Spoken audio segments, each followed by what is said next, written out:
Welcome to the deep dive. Today, we're doing something just for you, really getting into the details from your source material. That's the LA Times coverage of recent immigration protests right here in Los Angeles, especially looking at the parts mentioning rate updates. Yeah, there's been a lot happening, and community responses are, well, they're definitely being reported on. Our goal today is pretty straightforward.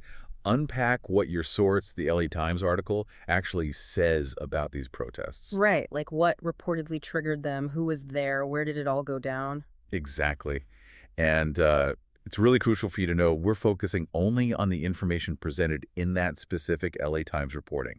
We're just laying out what the article describes, totally impartially. We're not taking sides on any political views mentioned in the source itself. Absolutely. This is about understanding the narrative presented in that report, not debating the bigger picture right now. So let's start with the trigger. According to the LA Times piece you provided, what does it point to as the main reason for these protests? Well, what's interesting is how direct the connection is made in the reporting. The article explicitly links these protests to recent immigration enforcement actions. Okay. And that term you highlighted, rate updates, in the title, the source seems to use that to frame the protests as a really immediate, direct reaction. So a cause and effect. Mm.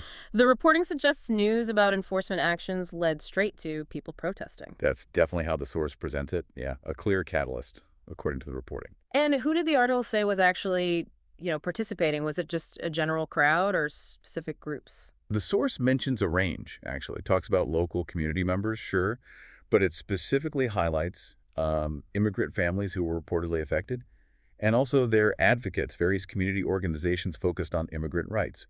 It suggests, based on the article, a pretty organized response. Right, not just random individuals showing up, but coordinated action as reported. That's a key detail from the source. Exactly. And where did these protests physically happen? Did the LA Times piece mention specific locations? It did, yeah. The coverage pointed out some key strategic spots. Protests near federal buildings, for instance. Makes sense. Symbols of authority. Right. And the article also noted demonstrations happening in specific neighborhoods, ones with large immigrant populations, also outside community centers. So locations chosen for, both symbolic reasons and maybe to mobilize local residents more directly. Okay, so we have the reported trigger, the participants, the locations. What about the actions? The source uses the word protests, but what did that look like on the ground, according to the report? The reporting describes a few different things. Marches, for one. Yeah. People marching through streets, sometimes disrupting traffic, to get noticed. Yeah. Rallies, too, with speakers, chants, pretty standard protest tactics. Okay. But this source also mentions civil disobedience, things like sit-ins, maybe blockades outside certain offices. So potentially more disruptive, nonviolent actions aimed at specific targets. That's what the reporting indicates, yeah. It paints a picture of pretty determined and visible actions in opposition to the enforcement mentioned. So just to quickly pull that together from your LA Times source material, it presents recent immigration enforcement, specifically mentioning those rate updates as the direct cause for these community protests in LA. The report identifies participants like affected families, advocates, and groups, and documents their actions, marches, rallies, civil disobedience in key locations.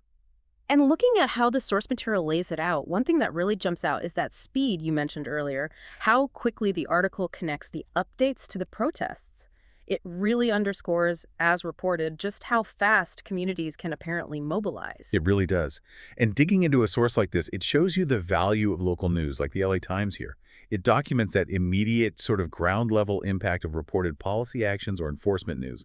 It's a window into how communities react. Right, how they organize when faced with things they see as directly impacting them. Exactly. So as you think about this specific report, maybe the thing to consider is that dynamic it describes, that relationship between reported official actions and the very visible, organized community responses.